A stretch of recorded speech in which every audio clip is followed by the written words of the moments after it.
Ketemu lagi di ikon yang keempat ya. Saya mohon maaf sebelumnya karena memang telah diundur 15 menit karena saya posisinya juga masih di perjalanan nih. Ini agak numpang sebentar ya minggir gitu. Oke, untuk presentasi hari ini dari AK 70712 dan dari 70 oh dua-duanya 70712 ya. Bu. Gimana Mas Brian?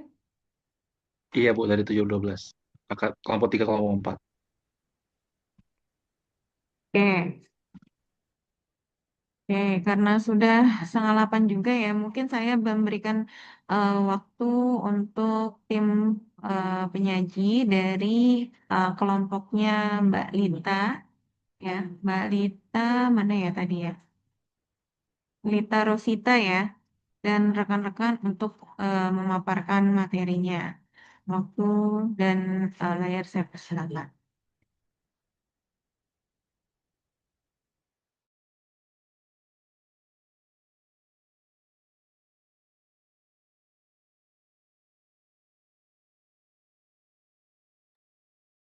Ada Mbak Lita, Mbak Lita, terus tadi sama, Baik, Ibu, kalau gitu. iya Mbak Lita gimana?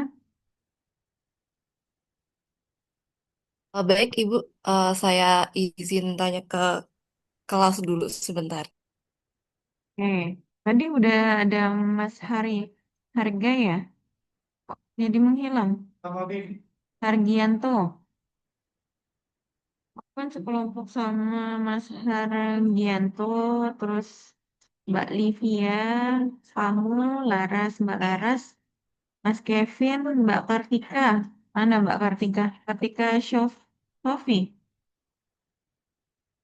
Apa beda nih Kartikanya? Hadir Bu, bener kok Kartika Bu. Iya kamu ya presentasi ya Mbak. Iya Bu. Oh ya, Izin Bu, Baik. rekan-rekannya udah hadir semua? Sepertinya sudah Bu. Ya udah, silakan untuk mempresentasikan. izin Bu sebelumnya mungkin kelompok 3 terlebih dahulu ya Bu.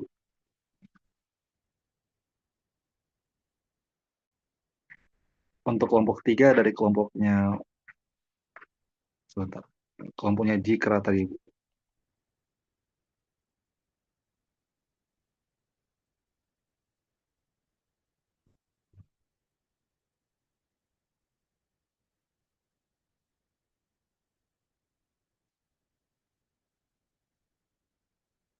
Izin Bu, kita mulai dari kelompok 3 berarti ya Bu? Ya siap, dari kelompok 3 dulu Bu. Ya, Mas Dikri Fadila dulu ya Jikri. kelompoknya ya? Atau Iya, gimana nih? betul Bu. Oh Iya ya Bu. Eh, udah. Oh. Oke silakan Mas Dikri. ya, MC-nya siapa? saya Bu, saya juga selaku ketua Bu dan ikut pemateri Oh juga Bu. ya. Oke. Waktu dan layar saya Saya persilakan. izin, terima kasih Bu. Saya izin share screen ya Bu dan teman-teman. Ya oke.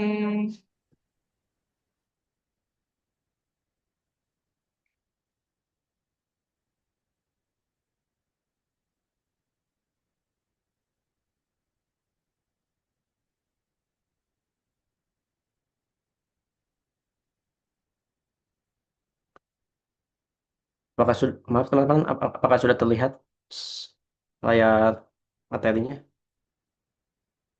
Sudah.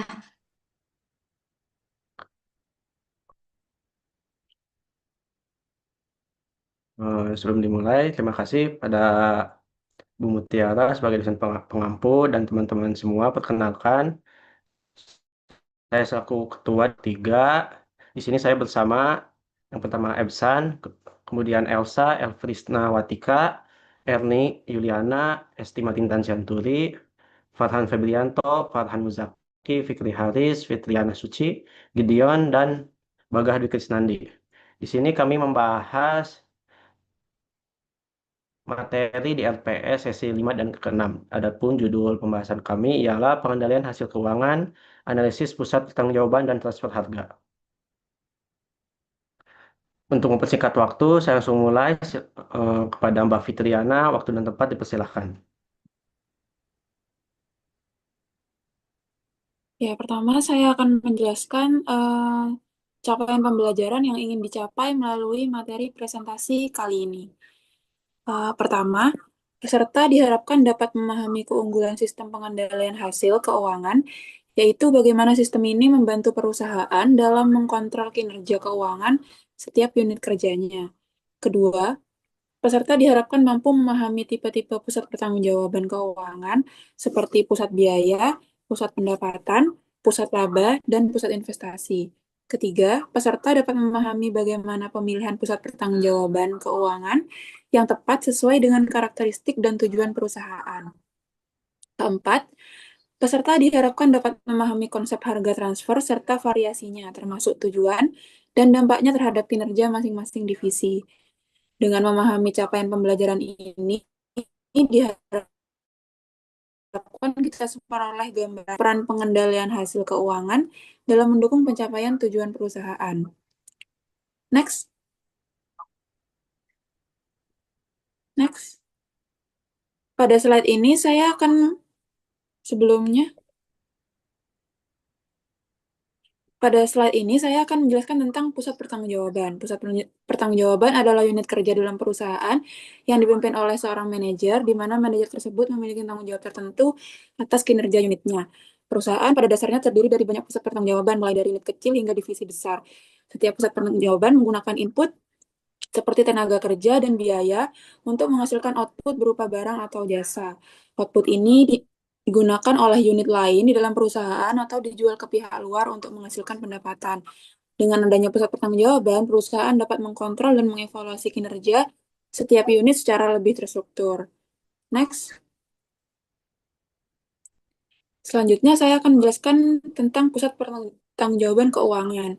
Pusat pertanggungjawaban keuangan adalah unit yang kinerjanya diukur menggunakan informasi keuangan, seperti biaya, pendapatan, laba, atau investasi. Manajer bertanggung jawab atas aspek keuangan sesuai dengan jenis pusat pertanggungjawabannya. Pusat ini menjadi bagian penting dalam sistem pengendalian hasil keuangan yang meliputi pertama, perencanaan dan penganggaran, kedua, pemberian insentif, ketiga, pelaporan dan evaluasi kinerja keuangan. Adapun keunggulan sistem pengendalian hasil keuangan antara lain kinerjanya objektif dan terukur. Kedua, mendorong pencapaian target keuangan. Ketiga, memudahkan koordinasi dan pengendalian. Keempat, meningkatkan akuntabilitas manajer. Dan terakhir, mendukung perencanaan strategis perusahaan. Dengan sistem ini, setiap unit diharapkan dapat berkontribusi secara optimal dalam mencapai tujuan perusahaan. Selanjutnya untuk tipe-tipe pusat pertanggungjawaban akan dijelaskan oleh Mbak Erni dan tempat dipersilakan. Izin. Izin melanjutkan Ibu dan teman-teman. Selanjutnya saya Elsa akan melanjutkan presentasi terkait tipe-tipe pusat pertanggungjawaban keuangan. Pusat pertanggungjawaban keuangan ini merupakan pusat pertanggungjawaban di mana setiap individu didefinisikan setidaknya sebagian dalam istilah keuangan. Nah, 4 jenis pusat pertanggungjawaban dibedakan menjadi yang pertama yaitu pusat pendapatan, yang kedua yaitu pusat biaya, yang ketiga yaitu pusat laba, dan yang keempat yaitu pusat investasi. Nah, yang pertama pusat pendapatan atau revenue center merupakan pusat pertanggungjawaban di mana manajer memegang tanggung jawab akan menghasilkan pendapatan yang merupakan ukuran output keuangan. Yang kedua yaitu pusat biaya atau cost center merupakan pusat pertanggungjawaban di mana manajer bertanggung jawab untuk beberapa elemen-elemen dari biaya atau pengeluaran. Nah, biaya dan pengeluaran ini diukur dalam bentuk uang, namun output tidak diukur dalam cara yang sama. Yang ketiga yaitu pusat laba atau profit center, merupakan profit pertanggungjawaban di mana manajer memegang pertanggungjawaban atas laba maupun biaya. Nah, manajer pusat laba tidak memiliki kendali atas dana-dana investasi. Dan yang terakhir yaitu pusat investasi atau investment center, merupakan pusat pertanggungjawaban di mana manajer memegang pertanggungjawaban terhadap pendapatan, biaya, dan tingkat pengembalian investasi. Selanjutnya. Nah, selanjutnya kita akan membahas terkait tujuan dan contoh dari tipe-tipe pusat pertanggungjawaban keuangan. Yang pertama yaitu pusat pendapatan. Tujuannya yaitu memaksimalkan penjualan atau omset. Contohnya, Departemen Pemasaran atau Penjualan tidak berwenang untuk menentukan harga pokok ataupun harga jual produk yang dihasilkan. Akan tetapi, ukuran utama kinerjanya adalah pendapatan yang diperoleh dari pemasaran produk tersebut. Nah, yang kedua, ada pusat biaya dengan tujuan untuk meminimalkan biaya tanpa mengurangi kualitas. Pembagian pusat biaya ini ada dua, ada pusat biaya teknis atau standar dan juga ada pusat biaya kebijakan. Nah, pusat biaya teknis atau standar ini contohnya seperti bahan baku, upah tenaga kerja, dan bahan baku pembantu lainnya. Kemudian yang kedua ada pusat biaya kebijakan, contohnya seperti unit-unit administrasi dan pendukung seperti bagian akuntansi, humas, hukum, SDM, serta penelitian pengembangan atau R&D. Yang ketiga yaitu pusat laba. Tujuannya yaitu memaksimalkan profitabilitas perusahaan. Contohnya yaitu pimpinan anak perusahaan ataupun atau manajer yang tidak diberi hak untuk mengambil keputusan tentang investasi. Dan yang terakhir, pusat investasi tujuannya untuk memaksimalkan return on investment atau ROI atau residual income. Nah, contohnya yaitu misalnya wakil direktur divisi truk memiliki wewenang yang sangat besar atas investasi di divisi tersebut. Nah, wakil direktur ini bertanggung jawab terhadap pengajuan proposal investasi seperti mendanai penelitian mesin-mesin yang lebih irit bahan bakar untuk mobil-mobil olahraga. Nah, setelah proposal tersebut disetujui oleh manajer puncak dan dewan komisaris tersebut, wakil direktur divisi truk selanjutnya akan bertanggung jawab untuk memastikan bahwa investasi tersebut dapat memberikan hasil. Selanjutnya, saya serahkan ke moderator. Silakan untuk Mbak Erni ya. Terima kasih. Mohon izin Ibu dan rekan-rekan, di sini saya akan menjelaskan mengenai hierarki pertanggungjawaban keuangan. Jadi hierarki ini menunjukkan tingkat tanggung jawab dari yang paling operasional sampai dengan yang paling strategis dalam suatu organisasi. Jadi semakin tinggi tingkatnya, maka akan semakin besar pula tanggung jawab dan dampak keputusannya terhadap organisasi secara keseluruhan. Selanjutnya, Mas. Nah, terdapat 3 level hierarki pertanggungjawaban keuangan. Yang pertama itu ada level operasional atau pusat biaya. Pada level ini itu adalah level paling rendah dalam hierarki pertanggungjawaban keuangan, di mana pusat biaya ini bertujuan untuk meminimalkan biaya dalam proses produksi atau kegiatan operasional. Contohnya untuk level ini adalah pada departemen produksi, departemen akuntansi, administrasi, dan unit pendukung lainnya. Selanjutnya yang kedua ada level taktis. Level taktis ini dibagi menjadi 2 bagian, yaitu pusat pendapatan dan pusat laba. Untuk pusat pendapatan itu tujuannya agar memaksimalkan pendapatan dan pencapaian target penjualan. Contoh pusat pendapatan ini, misalnya Departemen Pemasaran yang berfokus pada dampak promosi terhadap peningkatan penjualan. Lalu ada pusat laba. Pusat laba ini dianggap sebagai inti dari pengambilan keputusan taktis, di mana dia menggabungkan kontrol atas pendapatan dan biaya. Contoh pusat laba yaitu pada divisi produk yang bertanggung jawab atas biaya pembuatan suatu produk dan pendapatan dari penjualan produk tersebut. Yang terakhir pada level strategis, di mana level ini merupakan level tertinggi dalam hierarki pertanggungjawaban keuangan. Eh, Level ini biasanya umumnya diisi oleh tingkat direksi ataupun general manager, di mana pada manajer pusat investasi bertanggung jawab atas 3 elemen kunci dalam laporan keuangan, yaitu laba, pengendalian aset, serta keputusan investasi jangka panjang. Demikian, saya kembalikan kepada moderator.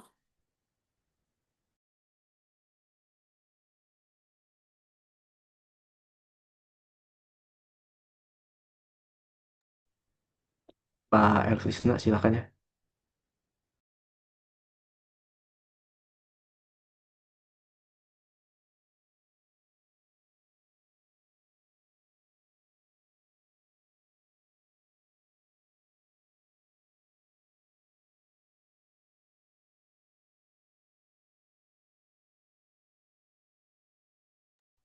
Maaf Kak, masih di mute ya.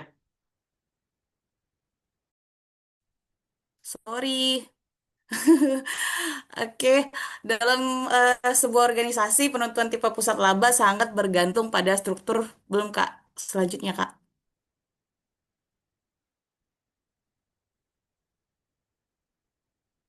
Maaf ya teman-teman.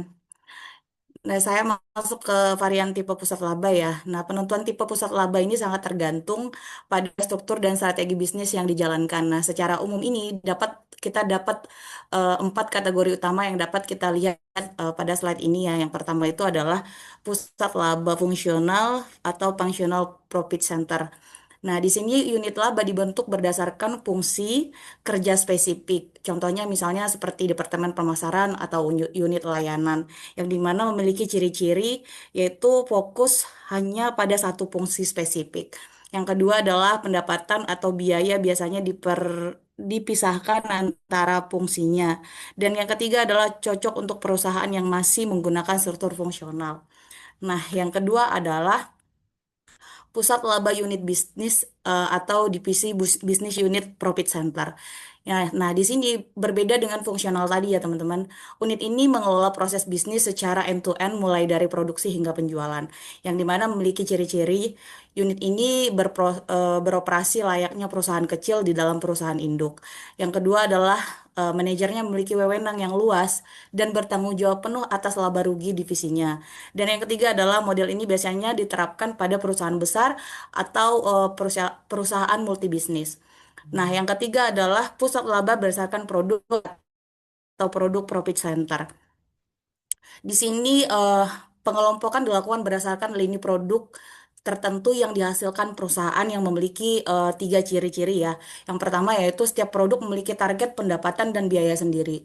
Nah, yang kedua, manajemen sangat mudah menganalisis profitabilitas tiap item produk. Yang ketiga, tipe ini sangat ideal bagi perusahaan multi-brand atau yang memiliki varian produk yang sangat beragam. Dan yang terakhir adalah pusat laba berdasarkan wilayah atau pelanggan eh, regional atau customer profit center.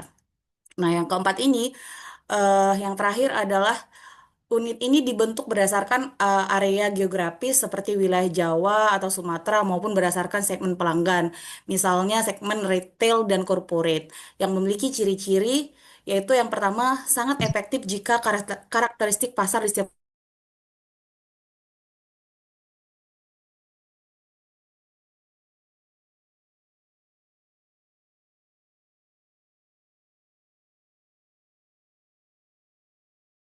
Kak.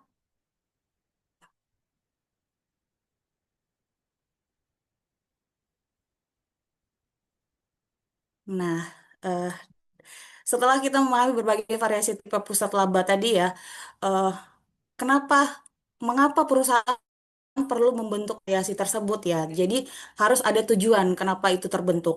Ada beberapa tujuan pembentukan variasi tipe pusat laba. Yang pertama adalah mengukur kinerja unit secara objektif, di mana dengan menetapkan pusat laba, perusahaan memiliki standar pengukuran yang jelas. Kinerja setiap unit tidak lagi hanya dinilai berdasarkan perasaan, tetapi secara objektif dan melalui angka laba yang dihasilkan. Nah, yang kedua adalah mendorong akuntabilitas manajer. Setiap manajer ini unit kini memiliki tanggung jawab penuh ya. Hal ini mendorong mereka untuk lebih peduli dan bertanggung jawab terhadap hasil akhir dan unit yang mereka pimpin. Yang ketiga adalah mendukung desentralisasi dan mempercepat proses pengembalian keputusan. Struktur ini memungkinkan adanya desentralisasi di mana keputusan tidak selalu harus menunggu dari pusat. Nah, hal ini secara otomatis mempercepat proses pengambilan keputusan di tingkat operasional. Selanjutnya adalah mendorong efisiensi biaya dan peningkatan pendapatan. Dan selanjutnya mempermudah perusahaan mengidentifikasi unit yang berkinerja baik atau buruk. Nah, di sini karena manajer fokus pada labanya, mereka akan secara alami mencari cara untuk menekan biaya yang tidak perlu dan mencari peluang baru untuk meningkatkan pendapatan mereka gitu. Nah, yang selanjutnya adalah eh, memberikan dasar yang kuat untuk evaluasi, perencanaan, dan pengendalian. Selanjutnya saya Hmm? silakan ke rekan saya slide selanjutnya. Besok apa? Oke, selanjutnya adalah kita membahas Nggak tentang tahu. Oke, selanjutnya kita membahas tentang pengukuran kinerja pusat laba. Yang pertama ada laba kontribusi, di mana rumusnya itu adalah penjualan dikurangi biaya variabel. Laba kontribusi ini adalah digunakan untuk mengukur kontribusi unit dalam menutup biaya tetap perusahaan yang berguna untuk keputusan jangka pendek seperti penetapan harga produk. Contoh biaya variabel itu adalah seperti biaya bahan baku langsung. Yang kedua ada laba langsung, di mana rumusnya ini adalah laba kontribusi sebelumnya kita kurangin lagi dengan biaya tetap yang dapat ditelusuri. Ini untuk mengukur kinerja manajer unit karena biaya tetap yang traceable atau yang dapat ditelusuri itu biasanya berada dalam kendali suatu manajer. Nah, contohnya adalah biaya sewa gedung, di mana berarti manajernya yang menentukan seberapa besar sih sewa gedung yang digunakan. Lalu nomor tiga adalah laba yang dapat dikendalikan, di mana rumusnya adalah laba langsung kita kurangi dengan biaya tetap bersama yang dialokasikan. Nah, ini rumus ini digunakan untuk menentukan ukuran yang ideal untuk mengevaluasi kinerja manajer. Fokusnya adalah pada elemen yang berada di bawah kendali mereka. Contohnya seperti gaji direktur utama.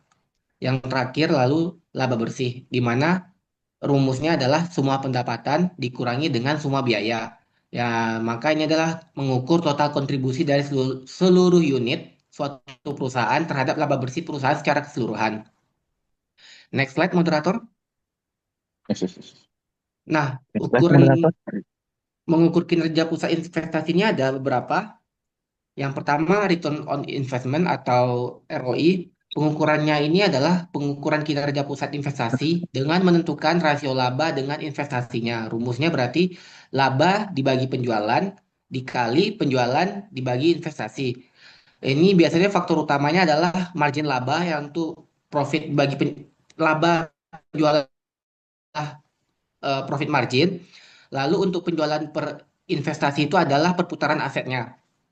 Keunggulan dari metode ini adalah di mana dia mudah dipahami dan memungkinkan perbandingan langsung antara unit dengan ukuran yang berbeda. Kelemahannya adalah karena ini untuk menentukan return investment secara total, berarti bisa saja ada pertentangan di antara subdivisi, di mana bisa jadi suatu subdivisi secara return investmentnya lebih kecil daripada divisi lain, tapi apabila dibicarakan dalam satu perusahaan, return on investment satu perusahaan itu besar. Lalu untuk yang kedua ada residual income atau RI, di mana rumusnya adalah laba operasi dikurangi aset operasi rata-rata dikali biaya modal minimum. Metode ini untuk mengukur laba unit di atas pengembalian minimum yang ditentukan atau disyaratkan oleh suatu perusahaan.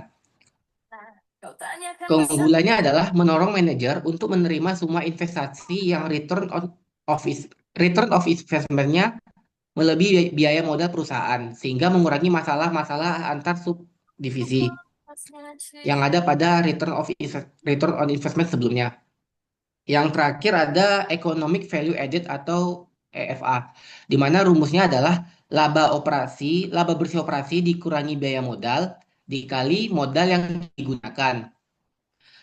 Metode ini merupakan laba yang dihitung dari selisih antara laba bersih dikurangi dengan biaya modal yang diperhitungkan atas investasi. Keunggulannya adalah hal ini merupakan ukuran kinerja yang paling mendekati nilai ekonominya yang sebenarnya, selaras dengan tujuan penciptaan untuk kepentingan pemegang saham. Kelemahannya ya tentu saja berarti perhitungan ini akan lebih kompleks dan memerlukan banyak penyesuaian akuntansi terkait perbedaan standar selama 1 tahun. Lalu untuk slide selanjutnya akan dijelaskan oleh rekan saya, Fitri. Saya akan menjelaskan contoh penerapan pusat biaya pada perusahaan Toyota. Toyota menerapkan konsep Toyota Production System di mana setiap lini produksi diperlakukan sebagai pusat biaya. Artinya, fokus utama setiap lini adalah mengendalikan dan menekan biaya produksi, bukan mencari laba secara langsung. Pada awal tahun 1990-an, Toyota berhasil menurunkan biaya produksi hingga sekitar 25% dengan menerapkan sistem Lean dan pengendalian biaya yang ketat. Setiap lini produksi memiliki target biaya standar dan dievaluasi menggunakan analisis varian. Jika ditemukan pemborosan, Toyota segera melakukan perbaikan proses atau perbaikan pada mesin. Dampaknya, Toyota menjadi salah satu produsen mobil dengan efisiensi terbaik di dunia, biaya rendah, tapi kualitasnya tetap tinggi. Next. Selanjutnya, contoh penerapan pusat laba pada Indomaret dan Alfamart. Setiap gerai Indomaret dan Alfamart diperlakukan sebagai pusat laba, sehingga masing-masing toko bertanggung jawab atas pendapatan dan biaya yang terjadi. Pada tahun 2017, beberapa gerai di Jakarta dan Bandung ditutup karena mengalami laba negatif secara terus-menerus.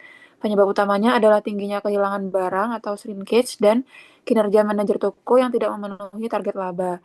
Gerai yang tidak mencapai standar laba selama lebih dari 6 bulan akan ditutup atau direlokasi. Dampaknya, perusahaan dapat dengan cepat mengidentifikasi toko yang tidak efisien dan menggantinya dengan lokasi yang lebih potensial. Sistem pusat laba ini membantu perusahaan dalam pengambilan keputusan yang cepat dan berbasis kinerja. Untuk selanjutnya akan dilanjutkan oleh rekan saya. Baik, selanjutnya adalah terkait dengan transfer pricing atau transfer harga. Secara umum suatu perusahaan itu memiliki cabang atau departemen dengan pusat laba dan investasi, yang mana aset itu dipindahkan dari satu departemen ke departemen yang lainnya. Keuntungannya dapat ditambahkan ke harga pokok barang pada saat transfer. Harga barang yang ditransfer dalam perusahaan disebut harga transfer. Nah, eh, pengertiannya, harga transfer ini adalah terkait dengan nominal suatu barang atau jasa yang dipindahkan antar departemen dalam sebuah organisasi yang menerapkan sistem desentralisasi. Artinya, suatu perusahaan itu memiliki suatu hubungan khusus. Kemudian, penentuan harga ini dilakukan untuk produk yang disediakan antar departemen. Barang yang diterima suatu departemen akan diproses kembali sebelumnya yang akhirnya akan dijual sebagai produk akhir ke pasar.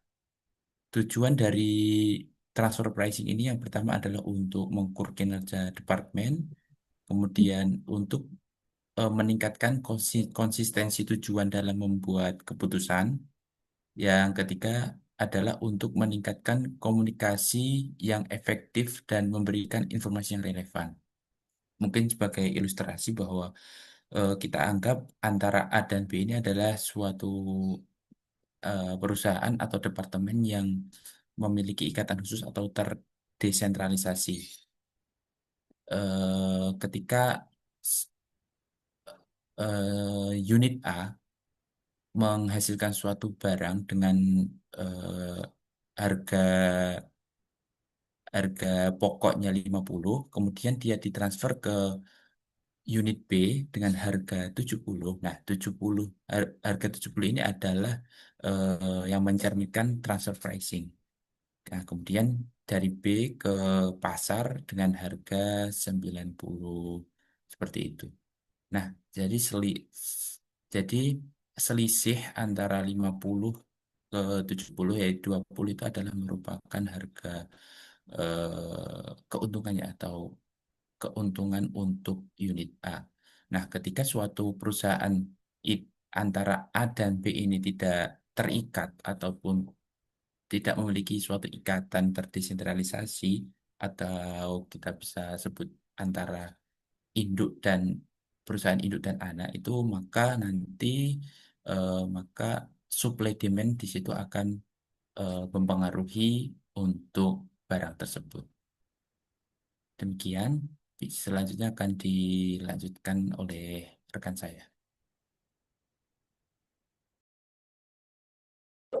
Masalah dan isu harga transfer. Pokok bahasan kita kali ini yang pertama mekanisme penetapan harga transfer, yang kedua pengaruh harga transfer pada pendapatan, biaya dan laba. Yang ketiga tujuan harga transfer. Lanjut. Mekanisme penetapan harga transfer. Yang pertama harga pasar. Harga transfer ditetapkan berdasarkan harga jual yang berlaku untuk produk atau jasa yang sama di pasar eksternal. Yang kedua, berbasis biaya. Harga transfer ditetapkan berdasarkan biaya produksi atau penyedia layanan oleh divisi penjual. Jenis-jenisnya, yang pertama biaya penuh, yaitu meliputi semua biaya variabel dan biaya tetap yang dialokasikan. Terus biaya variabel, ini hanya meliputi biaya yang berubah seubah volume produksi. Yang ketiga, biaya penuh ditambah markup, yaitu biaya yang telah ditambah persentase laba tertentu. Yang ketiga, mekanismenya negosiasi, yaitu harga transfer ditetapkan melalui proses negosiasi antara manajer divisi penjual dan manajer divisi pembeli. Selanjutnya,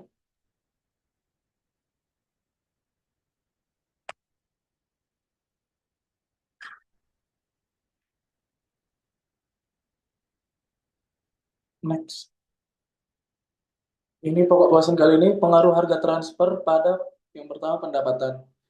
Apabila harga transfer yang lebih tinggi, maka pendapatan divisi penjual akan naik. Namun sebaliknya, harga transfer yang lebih rendah, pendapatan divisi penjual akan turun. Pengaruh terhadap biaya, apabila harga lebih tinggi, biaya akan lebih besar, sementara laba akan menurun. Sebaliknya, apabila harga yang lebih rendah, biayanya akan lebih kecil dan labanya akan meningkat. Pengaruh terhadap laba. Harga transfer adalah eliminasi pada tingkat konsolidasi, sehingga laba bersih perusahaan secara keseluruhan tidak berubah selama semua unit berada dalam satu entitas hukum atau negara yang sama. Next. Ini akan dibahas oleh teman saya selanjutnya. Terima kasih.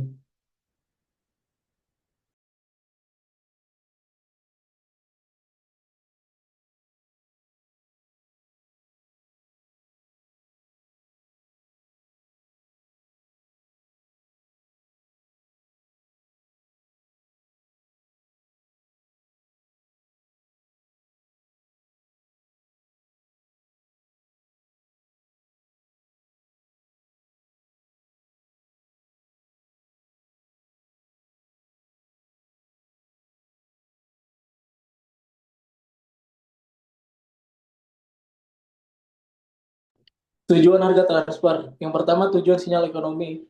Tujuan ini memastikan bahwa harga transfer memberikan informasi yang benar kepada manajer untuk membuat keputusan yang optimal bagi perusahaan secara keuntungan atau prinsip goal congruence. Yang kedua, tujuan evaluasi kinerja atau performance evaluation. Tujuan ini memastikan bahwa harga transfer yang digunakan adalah wajar, sehingga laba yang dilaporkan oleh setiap divisi dapat menjadi dasar yang adil untuk menilai kinerja manajernya. Selanjutnya akan dijelaskan oleh Bagam. Terima kasih.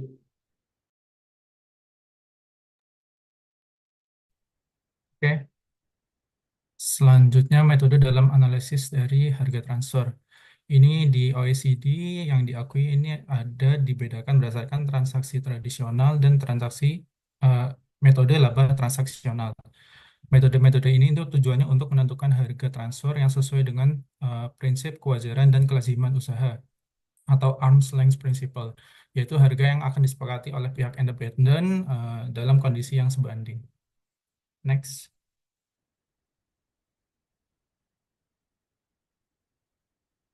Nah, yang pertama ini comparable uncontrolled price method atau CUP method. Ini yang sebelumnya oleh Mas Gideon ini disebut sebagai harga pasar.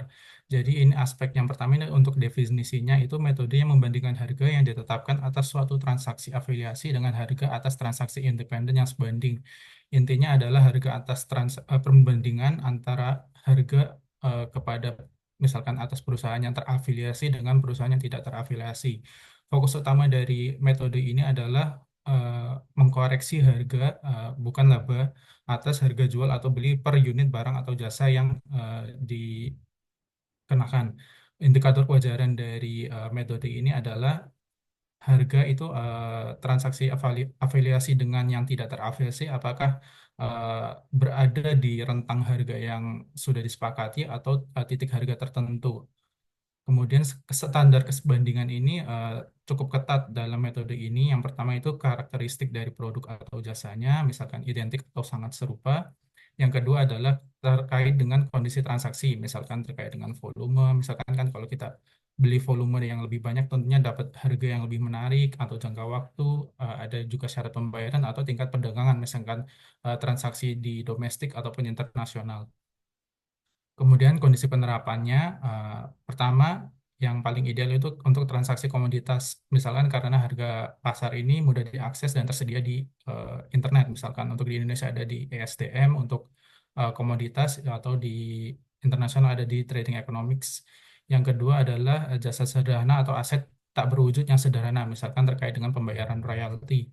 Yang ketiga adanya data internal metode CUP ini, misalkan perusahaan juga bertransaksi dengan pihak independen yang terafiliasi atau pihak independen yang tidak terafiliasi untuk produk atau jasa yang sama.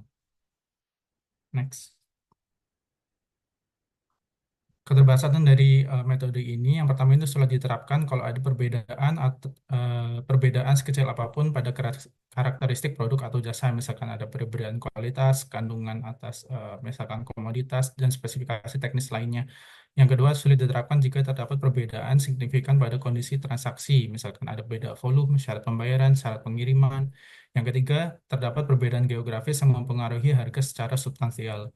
Untuk kelebihan dari metode ini adalah yang paling akurat dan persuasif, karena jika sebandingan tadi itu bisa didapatkan atau dicapai itu jadi ada bukti terkait dengan metode ini bisa digunakan secara langsung dan andal mengenai kewajaran harga.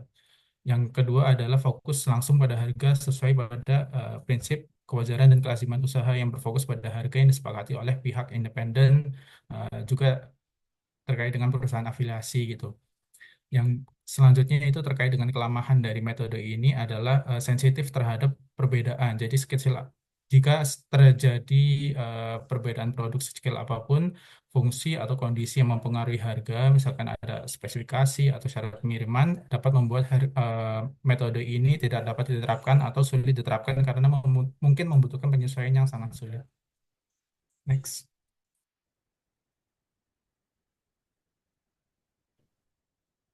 Selanjutnya yaitu kondisi batasan dan kelemahan harga pasar. Yang pertama, kondisi yang dihadapi manajemen terkait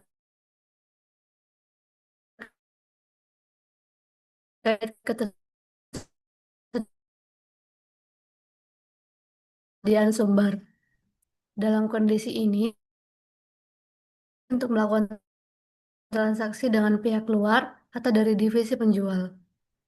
Keputusan mengenai sumber pembelian atau penjualan, termasuk harga transfer yang digunakan, diserahkan kepada manajer divisi, sehingga campur tangan dari manajer kantor pusat dapat diminimalkan. Yang kedua yaitu menghadapi kendala sumber, yakni kondisi di mana kapasitas produksi divisi penjual tidak mampu memenuhi seluruh permintaan yang ada. Divisi penjual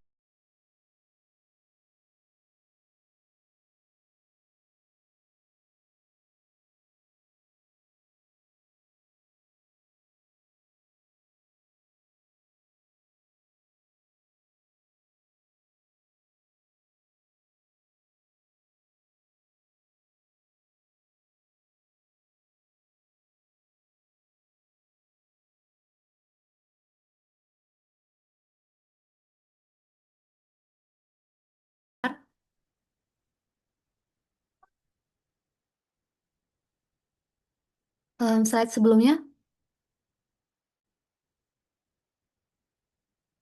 Kemudian, batasan dalam penerapan harga pasar. Dalam penerapannya, terdapat batasan-batasan yang harus diperhatikan oleh manajemen saat menentukan harga.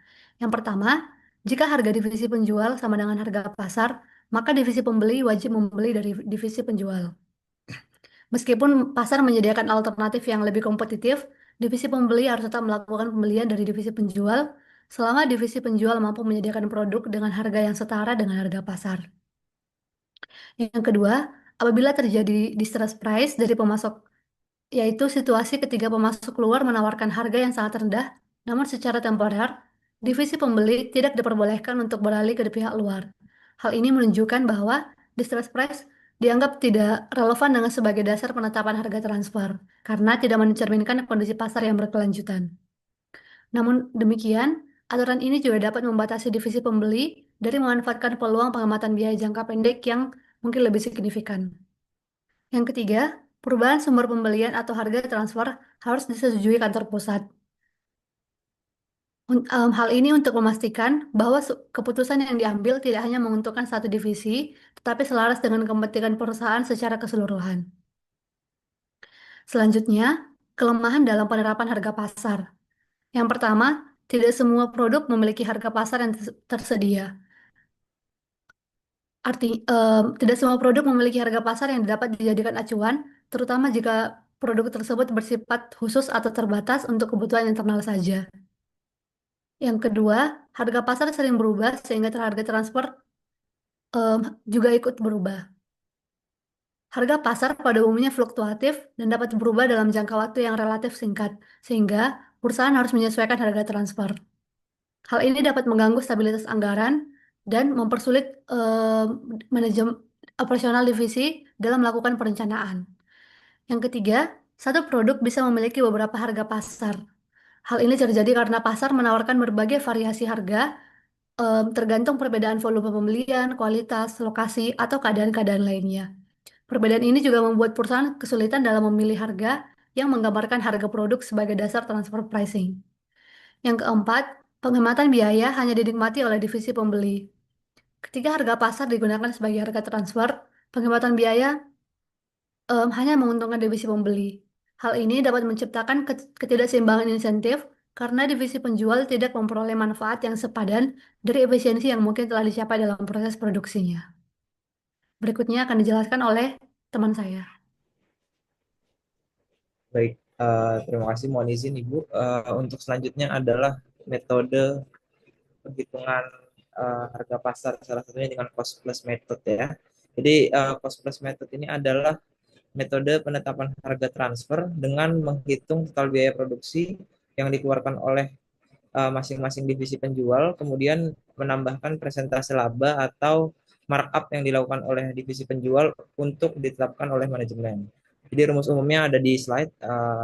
Intinya adalah total biaya plus total biaya dikali markup. Jadi harga transfer diperoleh dari total biaya plus total biaya dikali markup. Biasanya metode ini digunakan ketika harga pasar eksternal tidak tersedia atau tidak dapat dijadikan acuan. Selanjutnya. Nah, jadi cost plus method ini tujuannya adalah ada 5, saya rangkum menjadi 5, intinya untuk menjamin divisi penjual memperoleh laba yang wajar, lalu memperoleh penetapan harga antar divisi, yang ketiga mendorong efisiensi biaya perusahaan, dan yang keempat mendorong penilaian kinerja divisi serta menciptakan keadilan antar divisi. Dasar perhitungan biayanya menggunakan 4 biaya secara umum, yaitu biaya variabel, biaya penuh atau full cost, lalu biaya full cost plus itu ditambah markup, tadi biaya tadi yang ditambah markup, lalu biaya standar. Setidaknya ada 5 prosedur penetapan untuk penetapan cost plus method ini. Yang pertama adalah menunjukkan jenis biaya yang digunakan, biasanya variabel, penuh, atau standar. Lalu yang kedua adalah menghitung total biaya produksi divisi penjual. Yang ketiga menghitung harga transfer. Yang keempat adalah menggunakan rumus umum tadi, yaitu perhitungan harga transfernya dengan biaya ditambah biaya dikalikan markup. Dan yang terakhir adalah menetapkan harga sebagai dasar transaksi antar divisi. Untuk selanjutnya akan dijelaskan oleh rekan saya. Selanjutnya contoh dari cost plus method tadi ialah ada perusahaan bernama PT Alfa memiliki 2 divisi. Yang pertama itu divisi komponen atau penjual memproduksi gear unit. Kemudian divisi perakitan atau pembeli membutuhkan gear unit untuk produk akhir. Harga pasar gear unit ini ialah 900 per unit. Namun pasokan terbatas, maka perusahaan memilih untuk memakai metode biaya ditambah laba. Berikut merupakan komponen per unit untuk biaya sesungguhnya dan biaya standar. Terdapat pada biaya variabel produksi, tetap produksi,